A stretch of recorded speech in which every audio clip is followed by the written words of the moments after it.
Now let's look at the Marxian perspective on stratification. This is going to be a lot of fun. Marx basically says that social strata exist and there is something more vital lying at the base of existing social realities. And according to him, this base is economic relationship. So effectively what he says is that a base exists which is economic, and upon this base social stratification rests as a superstructure. And this superstructure only has two categories: haves and have-nots.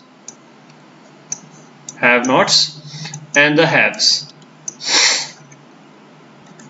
And he says that the economic relations are what determine the superstructure, and the superstructure further reinforces the economic base of society. So although he says that stratification is based on something economic, there has to be something that stratification is based upon. At the same time, he kind of has a simplistic argument of the haves and the have-nots, and that is determined purely upon control over the modes of production. In modern society, that would be capital. In feudal society, that would be control over land. In ancient society, that would be, in the slave mode of production, that would be ownership of slaves. And in primitive communism, well, there wouldn't really be a stratification of this kind, according to Karl Marx. What's interesting is he says that both these strata, they are mutually antagonistic. One exploits the other, and the amount of exploitation will keep on increasing as the mode of productions get more and more advanced. So he says that the seed of conflict will be the increasing alienation between these two strata, the increasing antagonism, which is only going to increase over time. And he says that the only solution to this is common ownership of modes of production. Communism would lead to a classless society. The interesting thing about Marx is that he takes the previously functionalist approach and kind of turns it on its head. He writes around the same time as John Stuart Mill is writing about utilitarianism, at around the same time that Herbert Spencer is coming up with his organic analogy, which is basically he's equating society to the human body, and says that every part of society is like an organ in the human body that has to work in unison, and hence every organ has some function or the other, which Marx tends to disagree with. He says that these organs of society can be mutually antagonistic as well, as represented by the paradigm of the haves and the have-nots. So not only does he give a blow to functionalism here, but he also has another very original idea, which is a materialistic understanding of social change based upon the dialectics of a man called Hegel.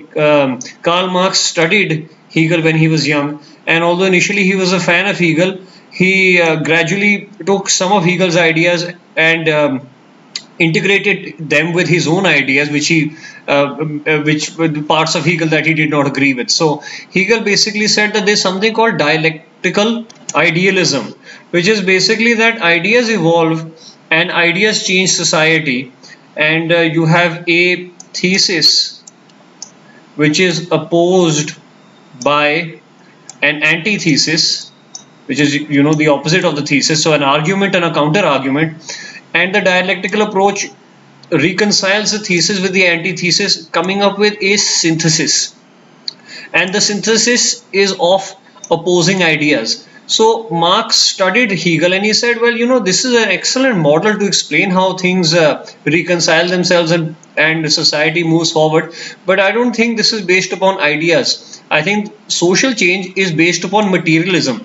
And he took the materialism of a German thinker, Feuerbach, and he adopted it and he took obviously Hegel's dialectical method, and he adopted it into dialectical materialism. So Hegel was dialectical idealism, and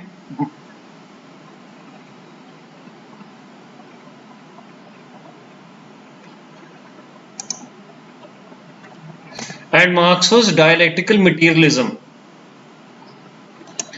So, so you see these two or three fresh perspectives he brings. He brings, a conflict approach as opposed to a functional approach, and he also brings in a materialistic approach within a dialectical framework.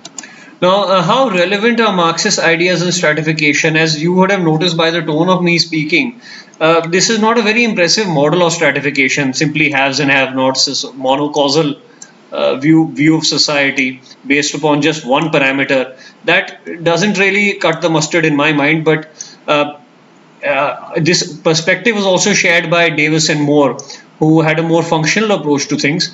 Later on, we have Ralph Dahrendorf, the Anglo-German Marxist thinker, and he says that Marx simply described the dominant social tension of the 19th century. He says that there have always been tensions between haves and have-nots throughout society, and Marx simply showed the variant of tension that he had seen before him, what he beheld. So he lived in the 19th century, and he did a lot of his writings in Paris and in London, and what he saw was a abject situation of poverty among the have-nots and great opulence among the haves.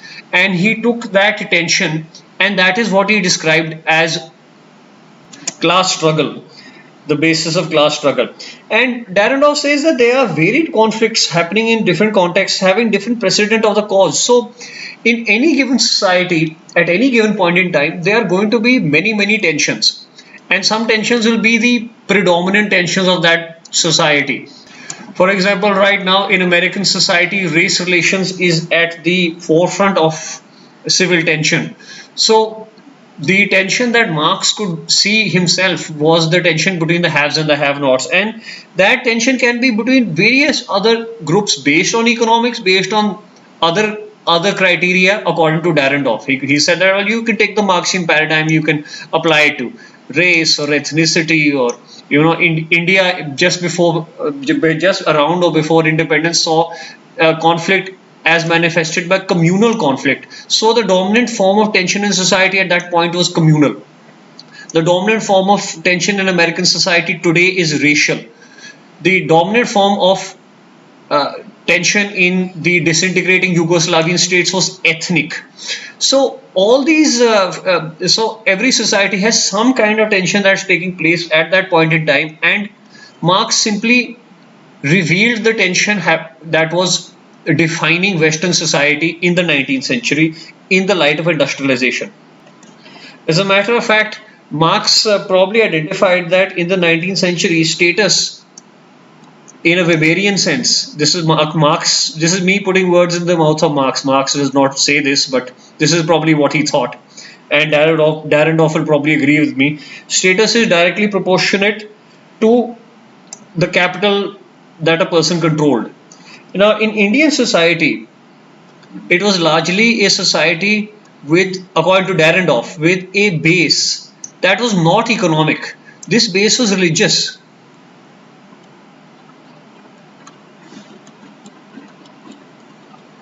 This base was religious, according to him, and religion were sanctified caste. So, caste religion nexus was the base of Indian society, and these structures, these superstructures that were based upon this base, were reinforcing caste and were sanctified by caste and religion. So just as Marx said that the base is economic and the social structure is socio-political, or all other facets, and everything is based upon the base, naturally. Dahrendorf says that it can be argued that India, the base structure could be religion, and the superstructure could be all the socio-economic entity that sanctified the base. Now that we're talking about conflict theory, so we have Marx, who originated it, and you have Dahrendorf, who perhaps made it more versatile by being able to apply conflict theory into different situations and different societies at different points in time. Then we have Louis Kosar. He is a German-American sociologist, and he said, well, if conflict theories exist, if conflict exists in society, perhaps conflict has some function. And the interesting thing is that he comes up uh, with conflict having function and also dysfunction. So he says in highly loose structures, in highly loose societies, conflict can have a function in solidifying loosely structured groups. For example, he says the Israeli Jews, when they moved into Israel and Palestine in 1948, they had almost nothing in common. They've come from all over the world. Every Jew was from North America to Canada to Russia to Iran to even India. They came to Palestine and began to live there. And he says the conflict with the Arabs is what galvanized them into a coherent community. So he says that conflict in this case has had a functional role upon the Israeli Jews. On the other hand, you may also say that conflict can disintegrate already existing solidly structured groups. For example, one example that can come directly to mind is Nazi Germany, which had a huge amount of social cohesion, very solidly structured group, but due to defeat in war, it disintegrated and was turned into a number of separate ideologies. The German uh, people's ideology became far more nuanced after the destruction of Nazism. So conflict has function and dysfunction. In this case, well, the dysfunction is only for the Nazis. Everybody else is kind of lucky that that happened. So that's Louis Koser talking about the functionality of conflict, which is an interesting via media between the structural functionalists and the Marxist conflict theoreticians. Now let's look at the functionalists and the Marxist approach to stratification in particular. Marx says that stratification is actually divisive. It has no integrative properties. It just alienates man from other man and divides society, and and causes a situation where the social structure is so badly stratified and is so full of contradictions that the structure ends up destroying itself. So it ends up obliterating itself through internal contradictions. These internal contradictions will be, let's say, the capitalist class who controls capital today can afford to pilfer off the surplus value that the labor creates with its labor, and as a process gets wealthier and wealthier and wealthier. Meanwhile, it can also the upper class can also force the lower class to work for less and less and less. And in other words, the upper class will become more wealthy, and the lower classes, the proletariat, will become more alienated, more disenchanted, and there will be some form of rebellion. Finally, once class polarization happens, that will destroy the elites. And this is, in a way, a half explanation, half prophecy of Karl Marx. You have to take this with a pinch of salt. This form of class struggle we have never really documented properly in history, and we don't know whether this will happen again. As a matter of fact, uh, he kind of goes on this leap of faith where he explains that industrial mode of production, the modern capitalistic mode of production, will be replaced by the socialist mode of production, which will be replaced by the communist mode of production, where there will be the end of history and the end of class struggle. And this is there is almost no clear logic to at least this end. That are you sure that the capitalist mode of production will be taken over by the socialist mode of production? Do we have any evidence of that happening anywhere? And does it happen through a class war situation where this change takes place? I mean, 1917 Russia, this did take place, but this was most unexpected to all Marxists at that point in time, because Russia was basically a pastoral agriculturalist economy. It was not an industrial economy, and they expected that Marxism will happen in highly industrialized societies. As a matter of fact, the initial anti-Tsarist rebellions in 1917 in February were as a result of a disgruntled rural population and not a disgruntled industrial urban population, which is something that took people off guard. And you can say the same thing about China. As a matter of fact, when China fell to the communists, it was agrarian discontent as opposed to urban industrial discontent which caused that revolution. or that power, that change in power structures. So, because Karl Marx has such a poor opinion on stratification, he sees the situation of primitive communism as the ideal state of existence. So Marx has a pretty low opinion on stratification. He says that it serves really no function, and it actually alienates man from man. So what would Marx's ideal society look like? Well, he said that primitive communism is his ideal society, and this is very very interesting. Primitive society is the first form of social organization purportedly that we had, in which people lived in tribes and bands, etc. And it's according to Marx the ideal state of society where stratification is absent. And this is problematic from an anthropological point of view, because we have seen class struggle and violence among many pre-human primates, and status struggles between many pre-human primates, and we see it among man as well. So you see a modern man today, and you have primates who are monkeys, chimpanzees, gorillas, etc. And if you look at primate society and you look at modern man, there would have been many via media of modern men: Neanderthal, Cro-Magnon, Denisovan, etc. There will be many types of primitive man. So if modern man is violent and has stratified societies, and primitive primates like chimpanzees, they have war among them. So why would you expect primitive communism to exist here in this middle ground? It just doesn't seem to make any sense. Just because nobody has any property doesn't mean that they aren't status hierarchies, and they aren't dominance hierarchies, and they aren't disputes. For example, now in 1974 to 1978, a lot of anthropologists witnessed the Gombe chimpanzee war in Tanzania. I'm going to write this down. You should check it out, but don't put it in your exam. Gombe.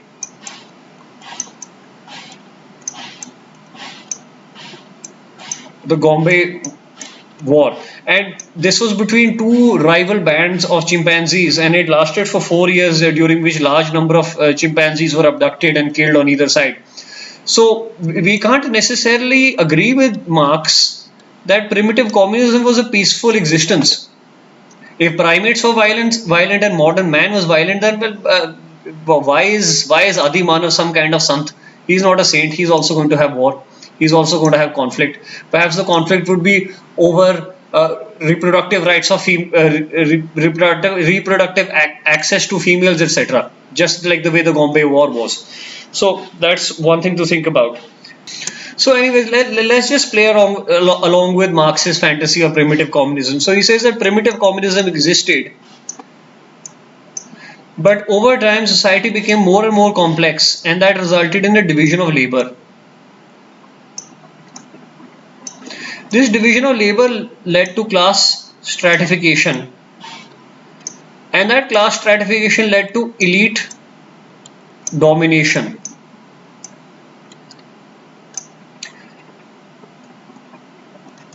And that elite domination further strengthened class stratification.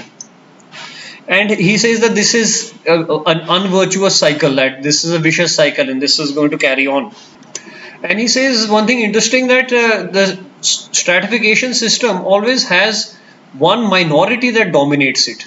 The numerical minority dominates it, and the social majority gets subordinated within it. And this is very, very congruous to Robert Michels' iron law of oligarchy. So Robert Michels is a German-born Italian sociologist. In 1911, he wrote a book called Political Parties, and he belongs to the Italian school of elitism. This is a very interesting school. It includes Pareto and Gramsci, etc. Other great thinkers of that time, which are not strictly in our syllabus, but if you add them to your answers, it gives more volume and more value to them. You could get a couple of more marks. You could score a lot better. And Robert Michels was a student of Max Weber, and he opposed Marxian materialistic determinism of Marx. And he basically said that there is an iron law of oligarchy. Whichever system you go into, whether it is socialist, communist, primitive communism, feudal, capitalistic, you will always find a dominant minority who subjugate or who impose their will on the majority. Coming back to Marxists' opinions on functionalists, Marxists have generally said that functionalists have tried to justify social stratification as opposed to explain it. So they are kind of, in Marxian eyes, functionalists are apologists for social stratification.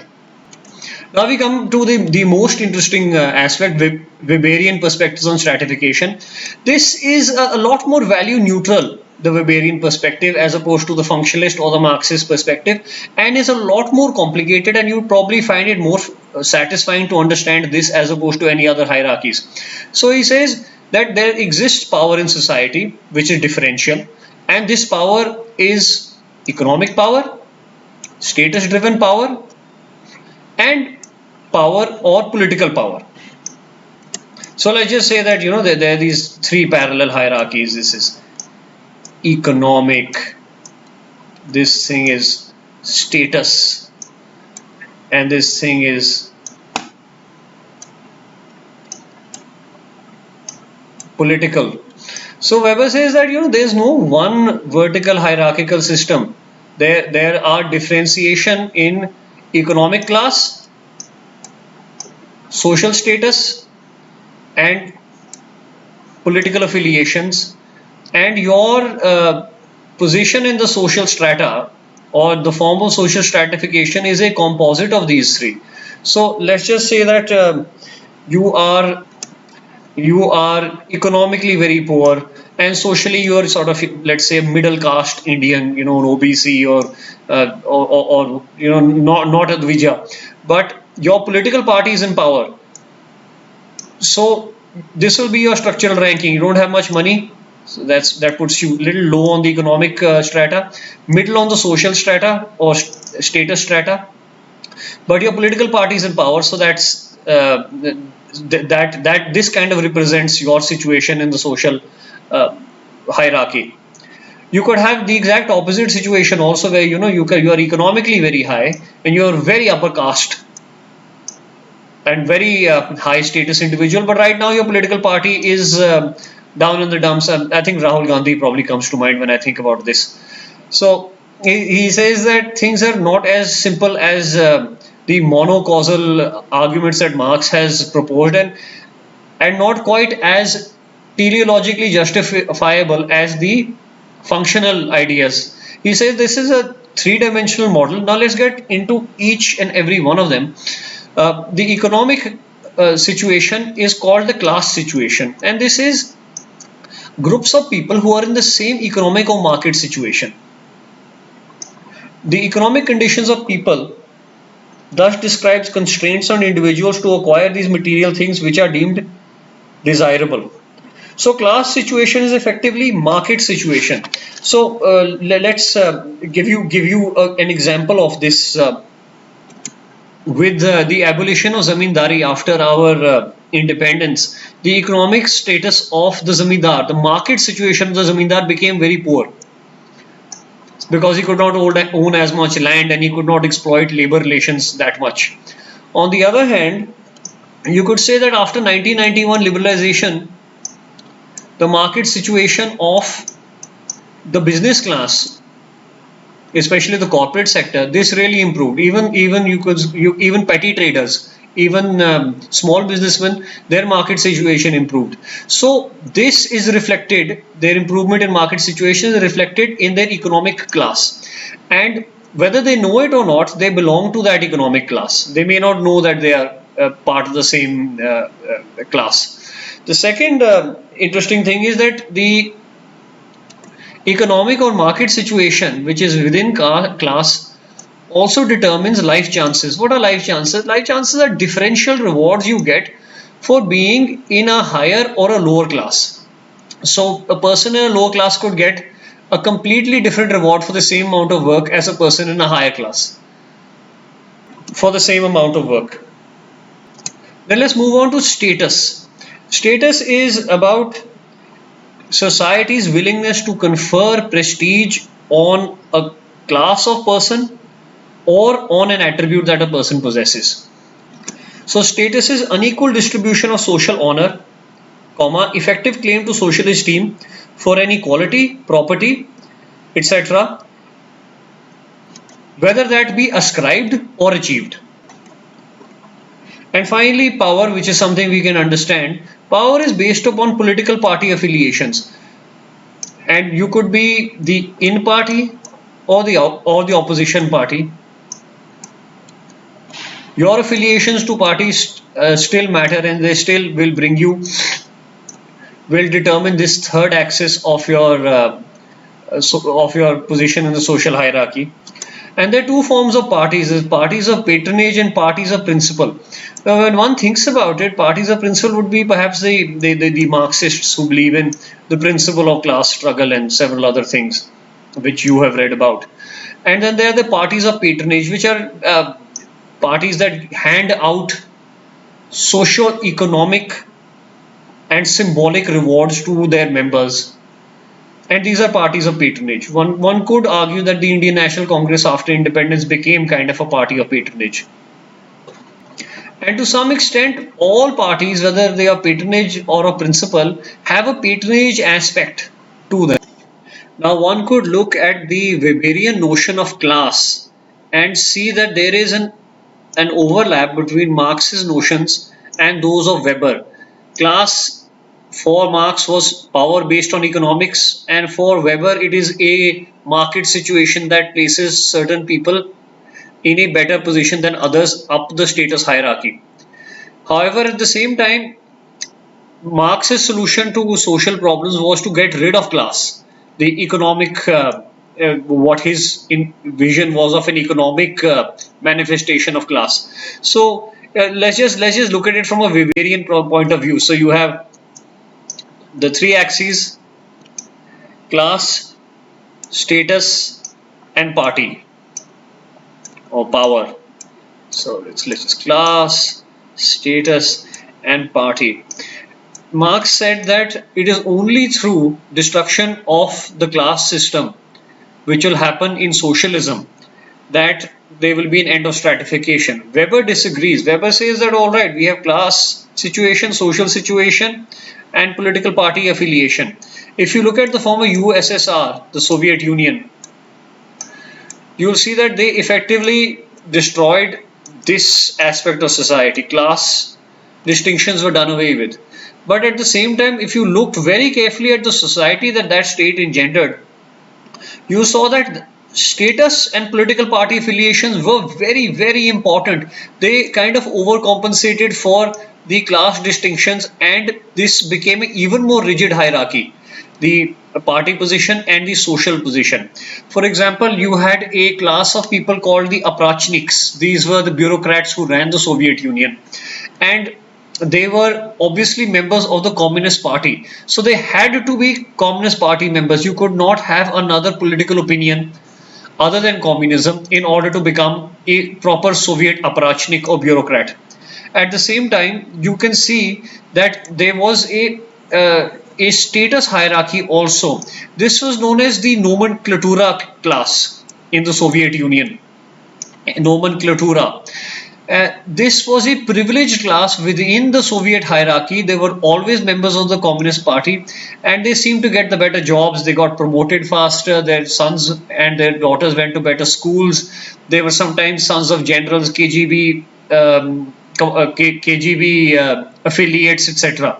So, according to Weber, if we can take his three-dimensional model and apply it to the Soviet Union, destroying class does not actually result in less stratification. It perhaps results in a more rigid stratification, which actually leaves the individual completely unable to change his position within the hierarchy.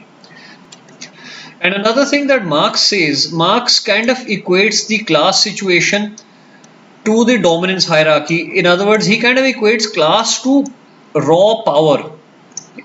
This is what Marx says. And Weber would like to say that not all power not all high class people belong to the same status groups. In other words, class does not readily convert into power, and class does not readily also convert into social status. And all power does not equate to social honor. You could have a Dalit chief minister of a state, and that person could have a great deal of power, but in certain circles, that person may not be accepted in certain status circles, which is one of the cruel realities of life.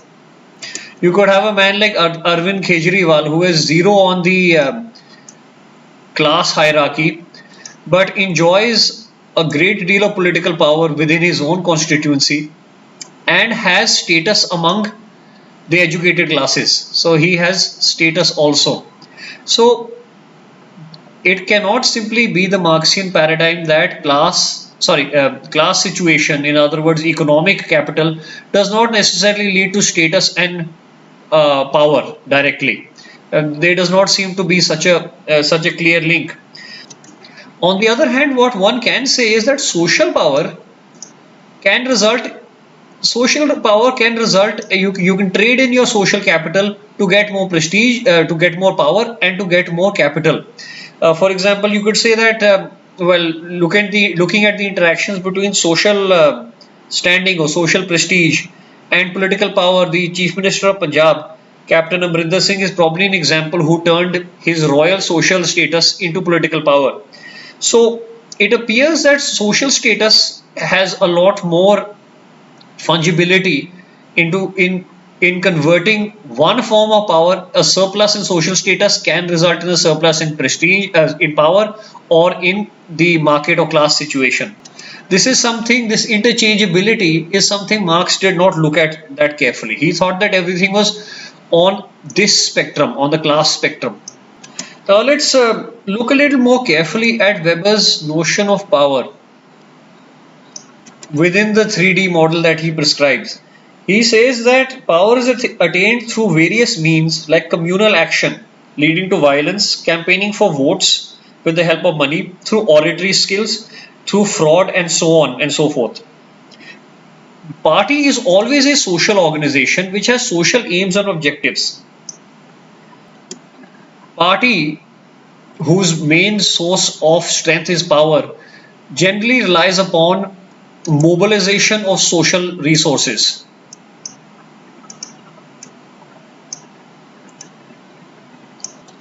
So if mobilization of social resources towards a goal is the objective of the party, then what characterizes status stratification?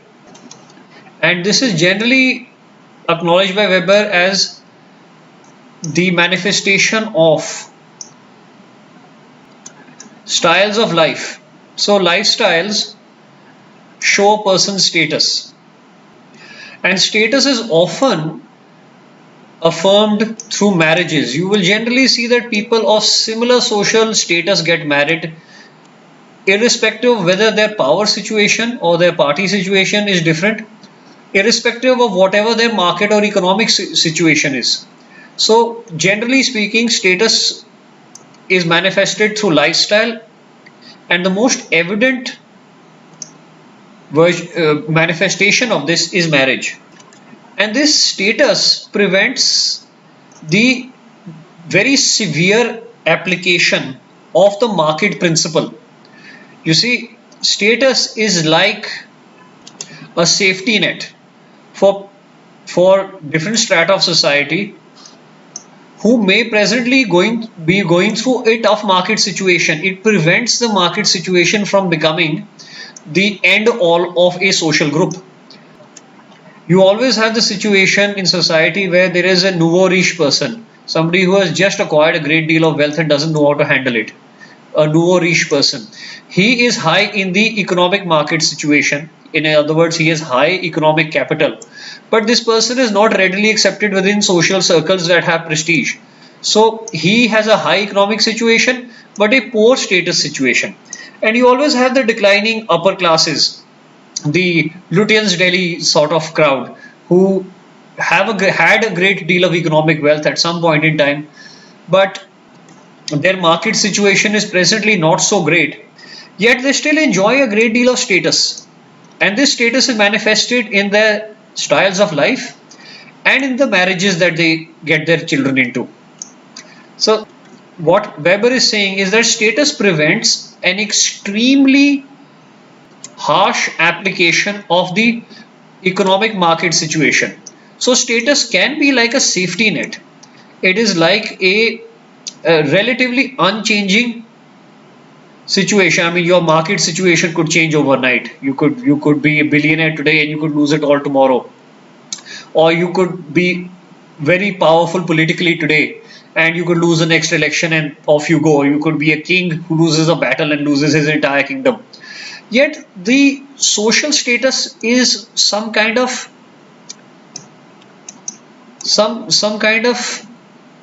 immutable or relatively unchanging, more stable dimension of social stratification. As a matter of fact, if you take James Burnham and Robert Michels' idea of elite theory, you have a hierarchy, you have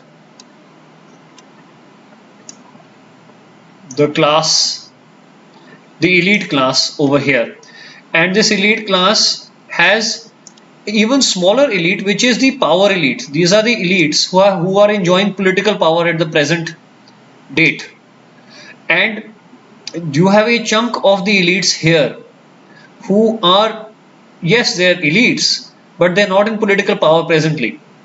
This term is what is known in the West as the establishment. They are high in status, but they don't have political power right now. And if you read about political science and the circulation of the elite, you see that the power elite, which is the top, and the establishment elite, which is here, they rotate. So there's a rotation among the elites. This year it will be the Labour Party in Britain. Next year it will be the Conservative Party in Britain who will be running the show. And all of them come from Oxford and Cambridge. So you have a stratification in the elite also, which differentiates the establishment versus the power elites. And one could say, in a Weberian sense, the establishment, although they lack party power at the present moment, they are high in status. They have status power. Anyway, let's look at the Weberian perspective on Indian studies. Generally speaking, sociologists like Srinivas and Dumont were pre-Weberian sociologists who were kind of obsessed with the caste system.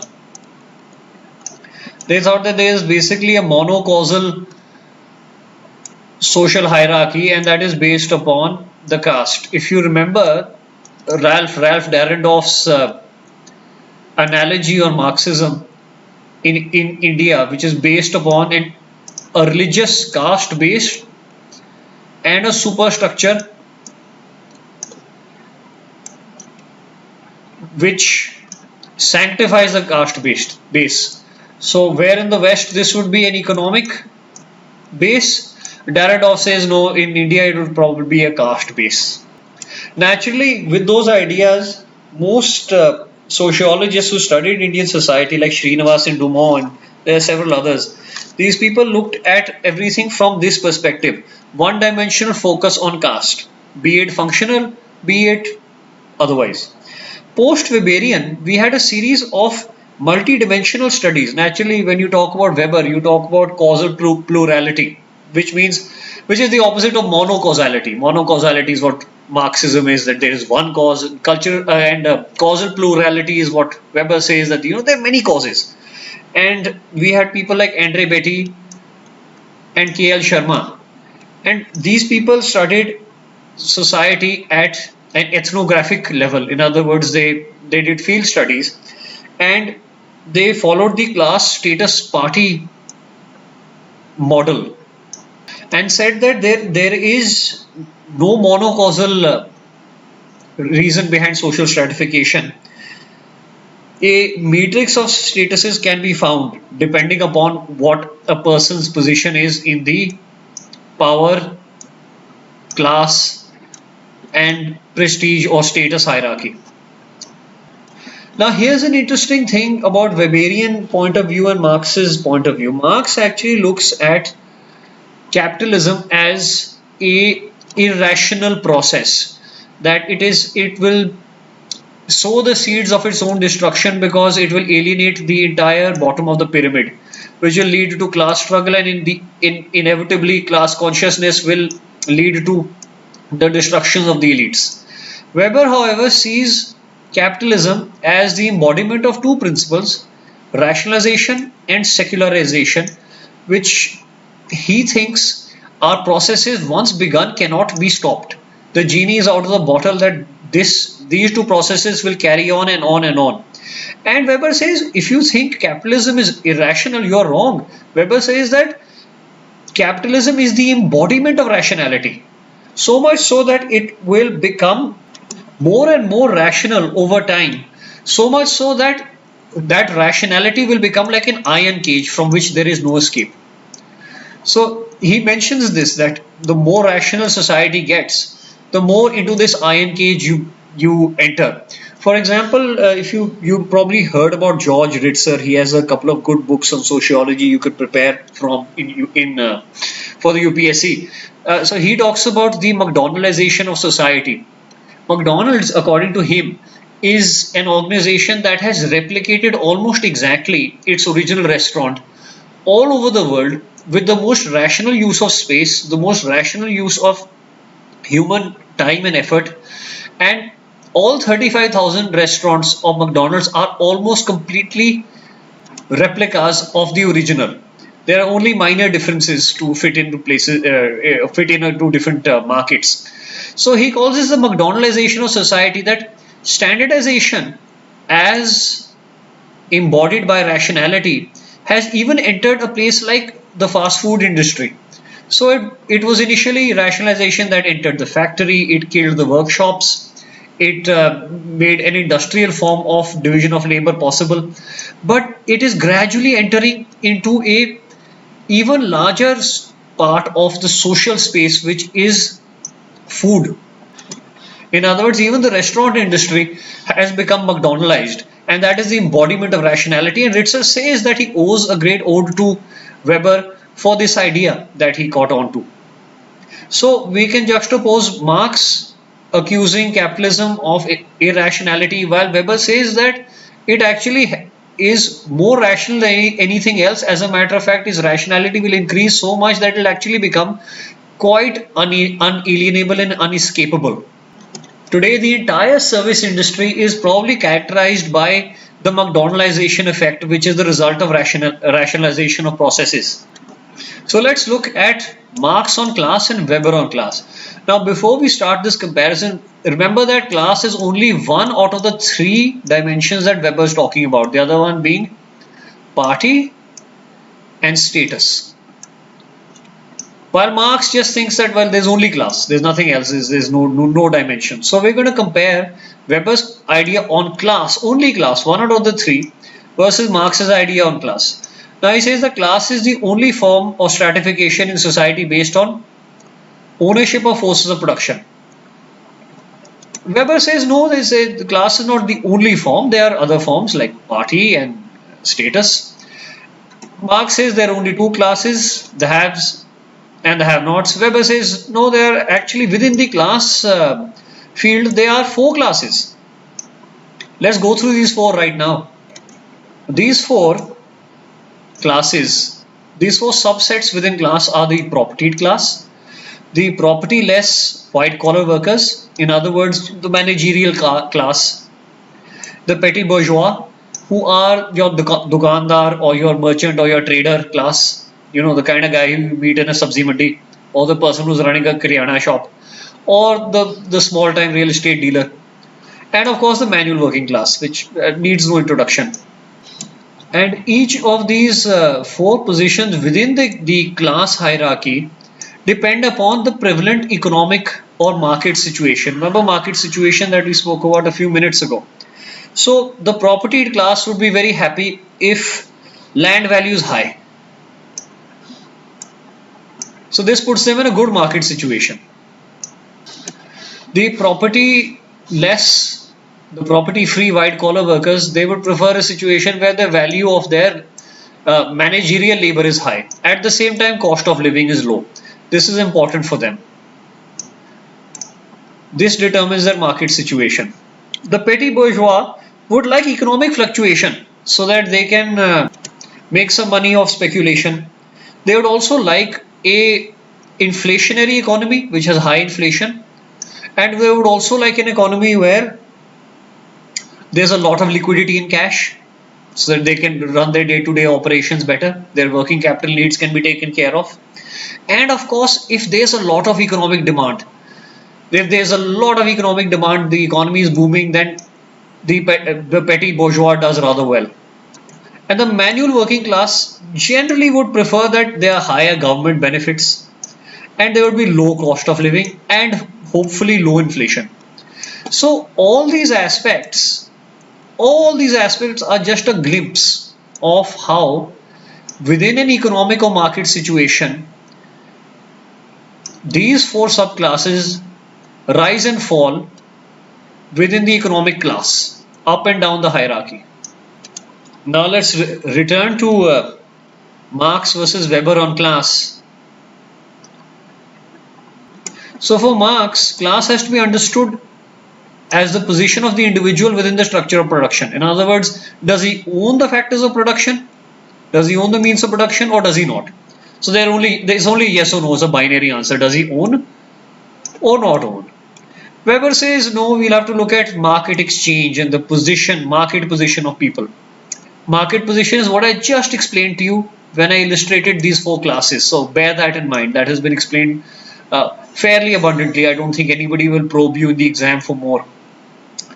Marx talks about terms of ownership or non-ownership of forces. There's only yes, do you own or do you not own the forces of production. Weber says ownership is not the only factor. Skills are important. You cannot run a multi-billion-dollar company without an entire army of accountants and skilled managers and HR people, etc. You just can't do it.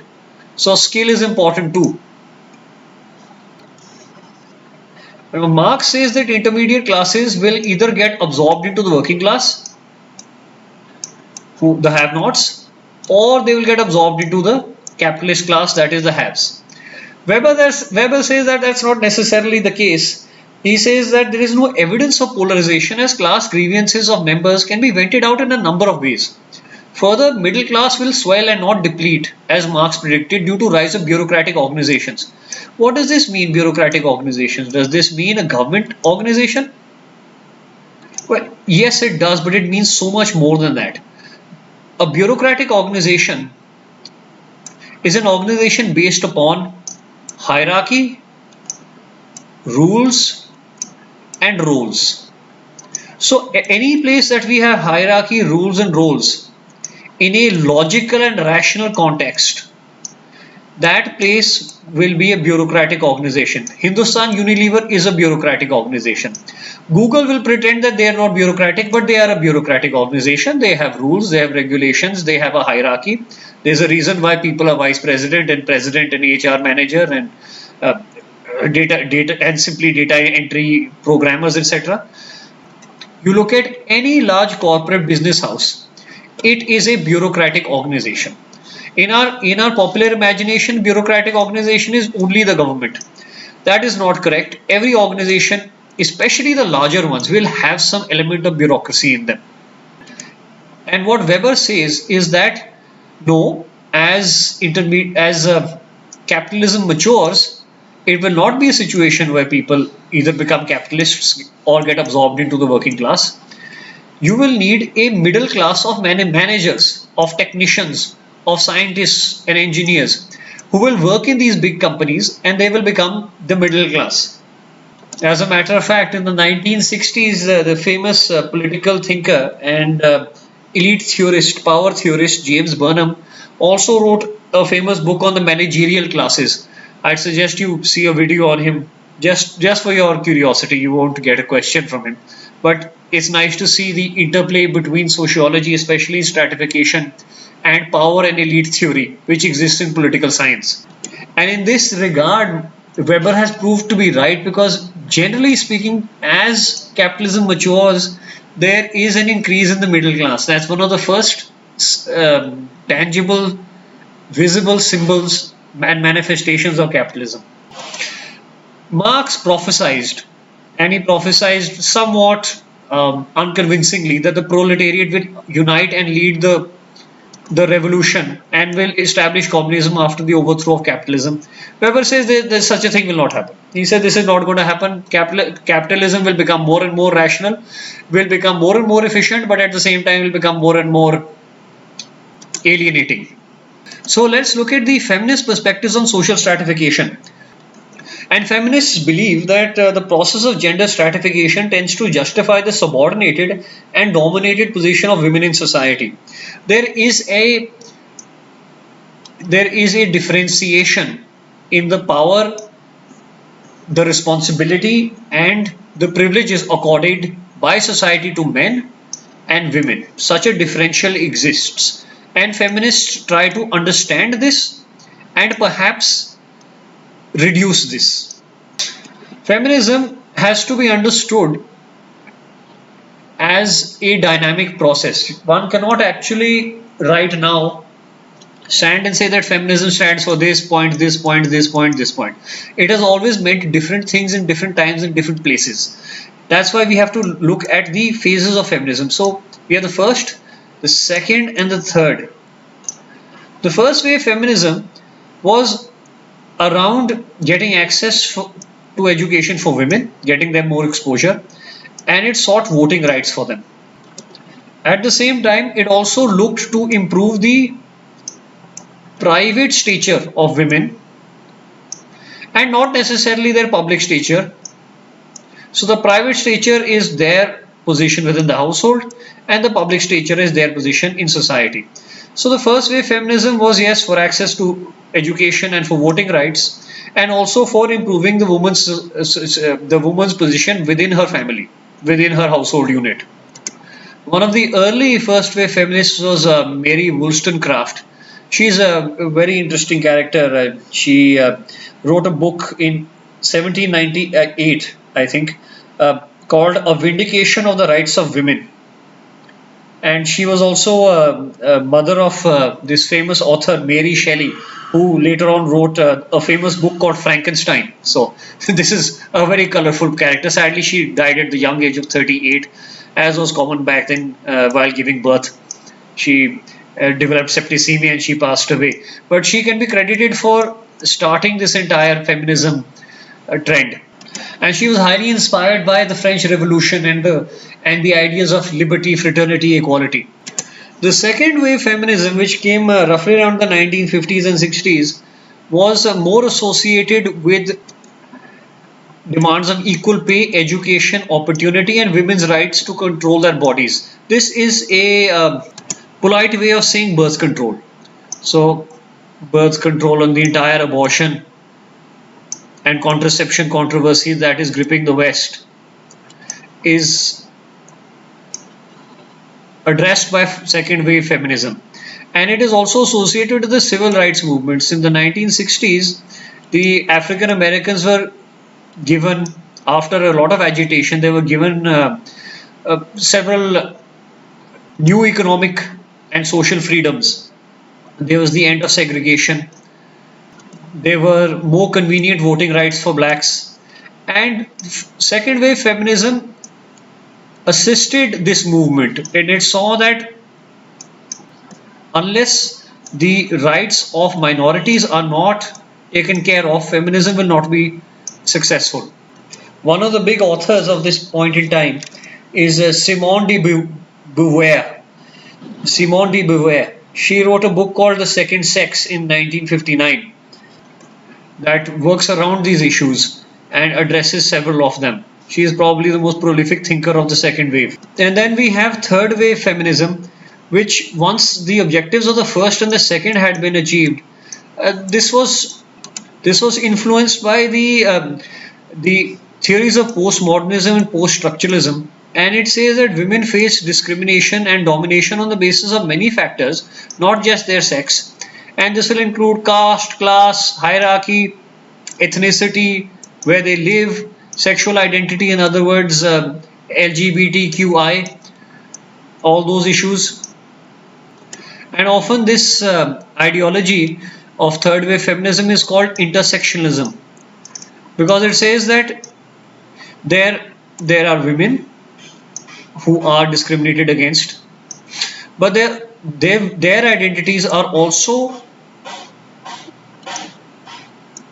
informed by their race, their sexual orientation, their class, and there is discrimination happening at every level, at every intersection of females within this hierarchy. There is different injustices being carried out by society, consciously or unconsciously, as a result of patriarchy. And third wave feminism tries to address these issues. And many of the feminist scholars came up with an interesting and slightly derogatory term called mainstream sociology. They said that, well, almost all sociology has been male dominated, so much so that even when you have carried out research about social classes, you have basically just taken men as the sample group, and whatever the findings were, you applied to both sexes, and that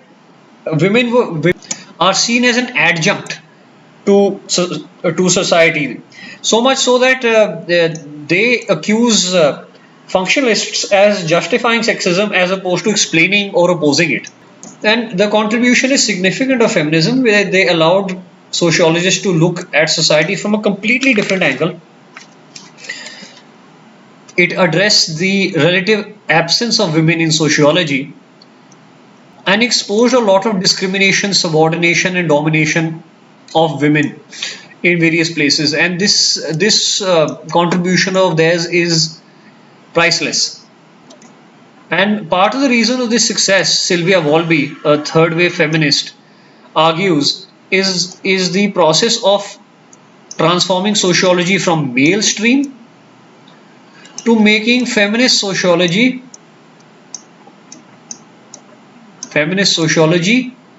mainstream.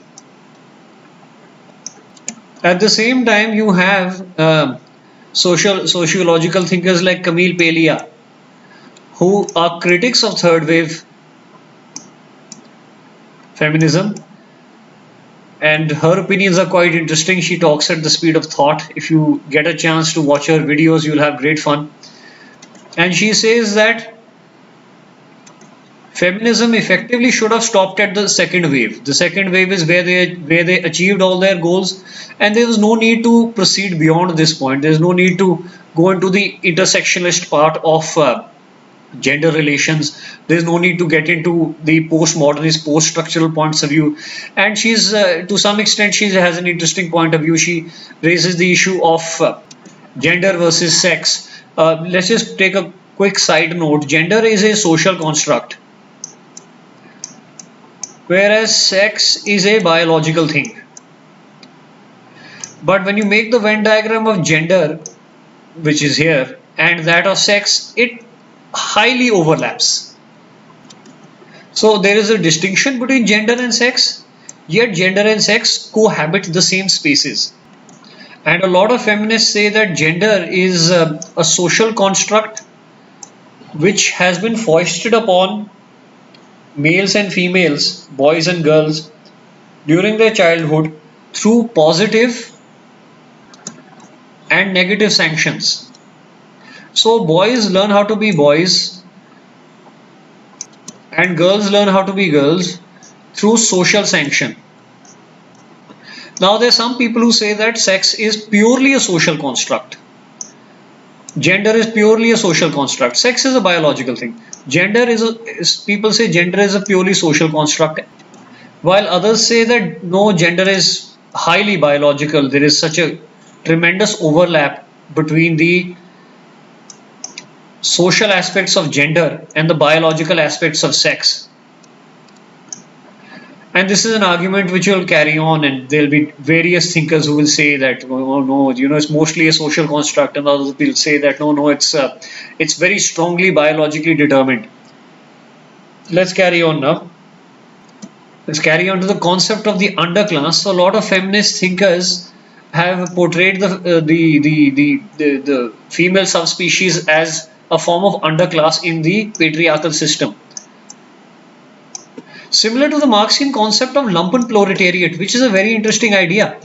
Lumpen proletariat, let me expand on this, are working class members who completely lack class consciousness. They are an undesirable class, according to Marxists, as compared to the proletariat who have class consciousness. So this concept came up in Marx's mind in 1848. There were a series of revolutions in Europe for abolition of monarchy and for social rights and for political freedoms, etc., and for abolition of aristocracy in 1848. And Marx thought that this series of rebellions was his prophecy of class struggle. But he was very surprised where in the same year, within a few months of these rebellions taking place in Paris, in Berlin and in Vienna, the armies of those countries walked in and destroyed the rebels. And the funny thing was that the people who were protesting and rebelling were put down by fellow proletariat who were working in the army and the military. And to explain why one proletariat would crush another proletariat, he came up with the concept of lumpen proletariat. So an army of peasants largely destroyed an army of peasant revolutionaries, which is an interesting thing according to Marx, and he did not expect this to happen. He expected the soldiers to unite with the workers. That did not happen. And he came up with this concept of lumpen proletariat, that the army or certain strata of society completely lack class consciousness. And the counter-revolutionary aspects of 1848 were largely manned by this class of person. Now let's delve into some fairly simple concepts of the basis of stratification. One is age. So, for example, age sets exist, and the Maasai tribes in Africa are one where the basis of age is the criteria for exercise of authority. The ranks determined on basis of age are called age sets, and all the persons born within a range of number of years belong to one set. Well, coming closer to home, we have baby boomers, Gen X, Gen Y, and Gen Z. So there is always a stratification based upon age set, and its basis is biological. So this basis is biological, which is the truth that people age. Caste is based on ritual status, which is a system of defining people by birth into castes, with each caste having its own attributes, privileges, and disabilities. This is a system peculiar to India, and its basis is religion. So caste is based on religion, just as age set was based on biology. Gender, male female, is based upon biology again, and this is the type of stratification that exists everywhere. It's based upon, it is expressed as sexual division of labor. Sexual division of labor is a fancy way of saying that the men will go out and hunt and the women will stay at home and take care of the children, or the men will go out and earn a living while the women will sit at home and take care of the kids.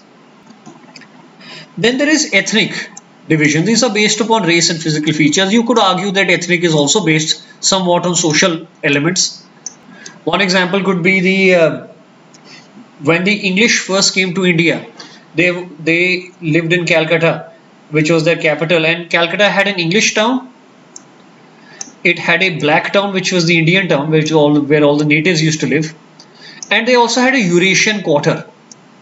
Eurasian quarter. You see this in Calcutta. You see this in cities like New Orleans, where people of different ethnicities and races lived.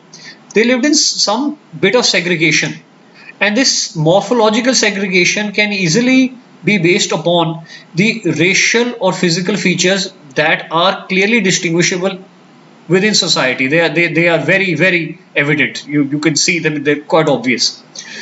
Similarly, the blacks in South Africa, they were segregated from the white minorities up till 1994, which is remarkable.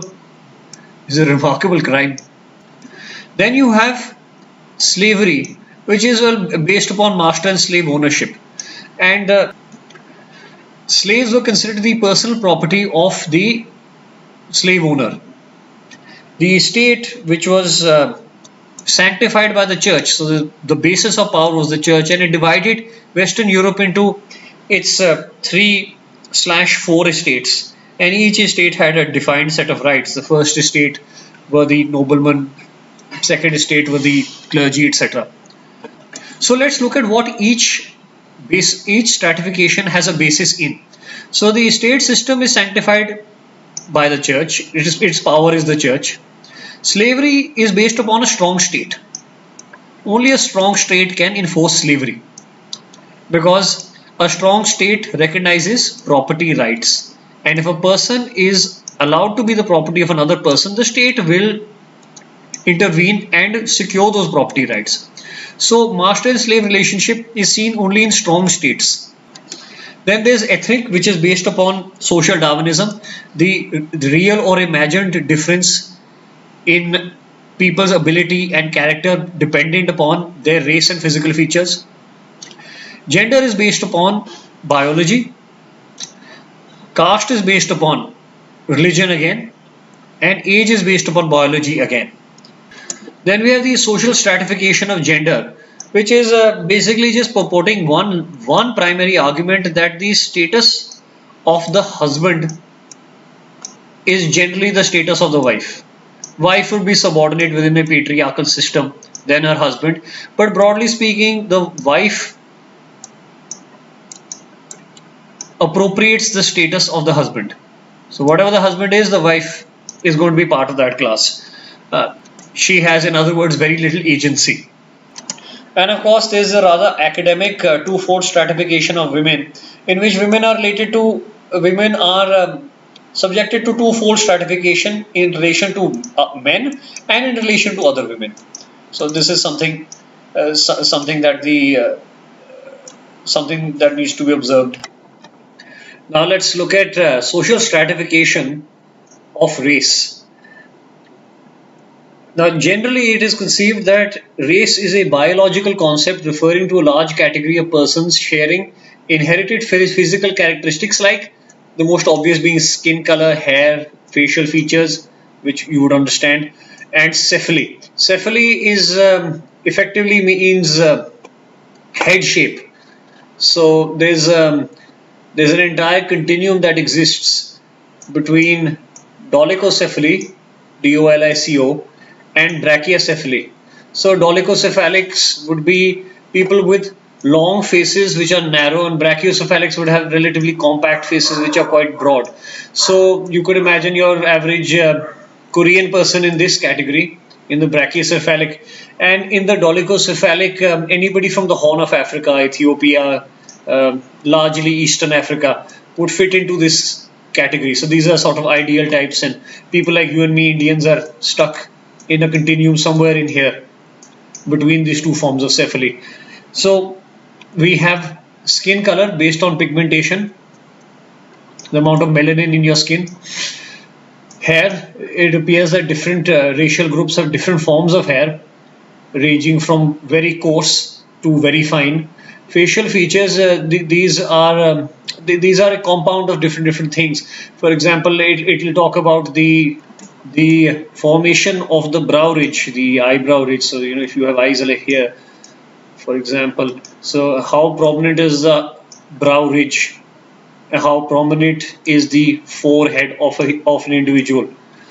And these would confer these would be the facial features that correlate to different racial groups. The prominence of the nose ridge, the amount of prognathism, as in how much of the jaws are protruding out. So here we have jaws.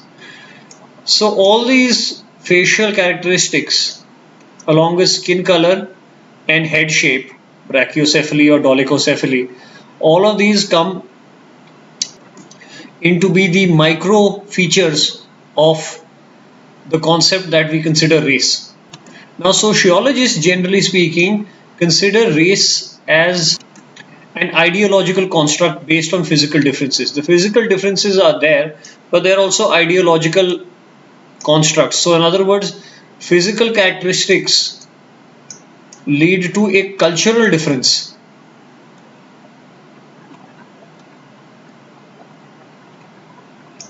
and that leads to stratification based on race.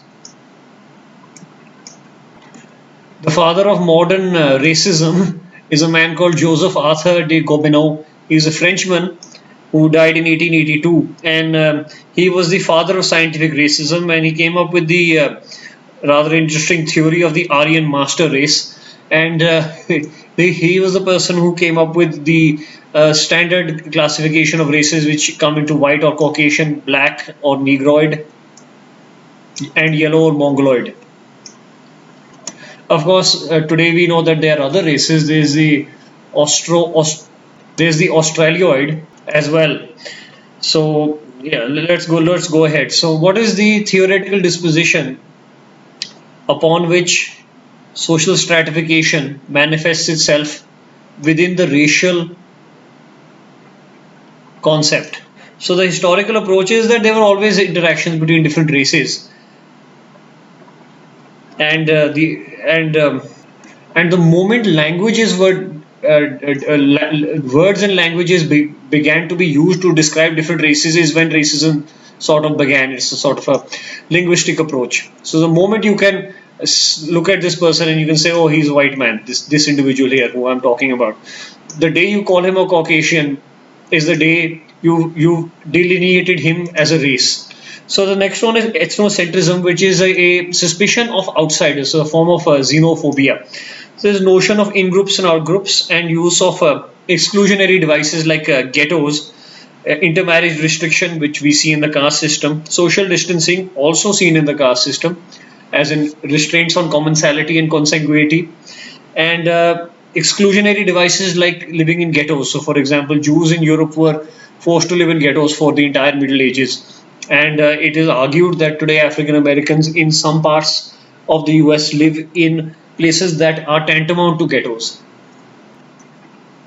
So there is the Son of the Soil movement, which India experienced in the movement of Marathis through the Shiv Sena, and this was effectively a reaction against outsiders coming in and taking people's jobs, a form of protectionism on a sociological scale. Ethnicity is more of a pure social phenomena. People can be of the same race, but can also be of different ethnicities, and often ethnicities merge together to ethnicities can shift. Like for example, people who came from Germany, Ireland, Scotland to America, they within a generation became American.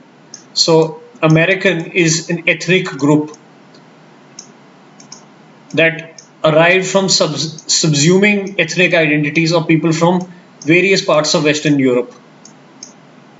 Factors on which ethnic stratification depends. They depend on assimilation, that is, new immigrants adopting attitudes and culture of existing dominant groups. For example, in the 16th century, France, which was a Catholic country, had a Protestant minority. These are called the Huguenots. And a lot of them, because they were oppressed by the Catholic France, they moved to Germany and became German. So this is quite an interesting assimilation that took place among this population of French Protestants known as Huguenots. Melting pot. This is quite explanatory, self-explanatory. This is the phenomena in USA where people of varying races and ethnicities come together and they become American. And they identify as American. Simple as that. You could use this to also think of India to a certain level, especially in the larger cities of India, where this process is certainly taking place. Although one could say safely that rural India has not seen this phenomena at all. So this is USA or rural or urban India. Pluralistic coexistence. So Abul Kalam Azad, the famous Congress leader, described India as an alliance of coms. And by com, he meant QUOM, com as in community. So India is an alliance of communities. And that's what Kalam said, and this is embodied in the ideology of pluralistic coexistence. In other words, several communities will live in India, several ethnicities will live in India, and there will be some form of stratification going on, but it will be coexistential, almost hopefully even symbiotic. And the opposite of this is antagonistic coexistence. This is a simple example of the Rohingyas, who are of a different religious and a different racial group, living in conflict with the ethnic Myanmaris, or the ethnic Burmans, who are they are Buddhist and they are of a Mongoloid race, while the Rohingyas are of a uh, Indo-Australioid race professing Islam. So that's one situation of antagonistic coexistence. Glazer said that with modernity, ethnicity will actually get strengthened. Now, there are many reasons that you can actually say ethnicity is getting strengthened. For example, once you often ethnicities get assimilated through migration when they enter another society and become members of that society. Now, with the advent of convenient air travel and very, very cheap communication, you can always be part of a community. Even if the person is sitting thousands of kilometers away, you can always Skype them and Facebook them. So much so that people of the same community have started interacting far more online than they do in person in public. So he says ethnicity will not fade away and will see a resurgence as a reaction to modernization.